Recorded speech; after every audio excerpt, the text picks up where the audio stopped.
এটা যোগনি ফলস। আমরা এসেছি মানালি থেকে যে লোকাল সাইট সিনগুলো দেখার জন্য। কি সুন্দর জলটা পড়ছে ওপর থেকে, বরফ গড়া জল নিচে পড়ছে পাহাড়ের গা বেয়ে রাস্তা দিয়ে।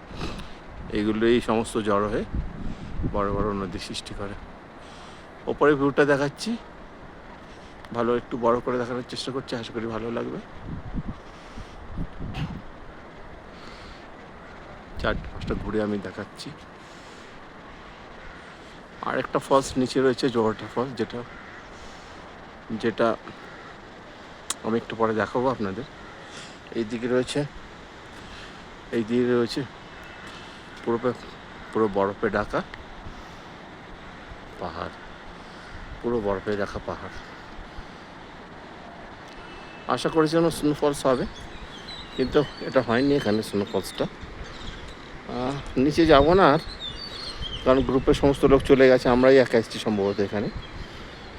এখান থেকে যে আমি বড় করে দেখাচ্ছি, এই যে মাউথ থেকে যে জলটা বেরোচ্ছে, এটা হচ্ছে যোগনি ফলস। এটা হিমাচল প্রদেশে মানালিতে অবস্থিত। হিমাচল প্রদেশে মানালিতে অবস্থিত। আশা করি আমাদের এই ভিডিওটা আপনার ভালো লাগবে, দেখবেন, বলবেন ভালো হচ্ছে কিনা, তাহলে আরও ভিডিও করার উৎসাহ পাবো।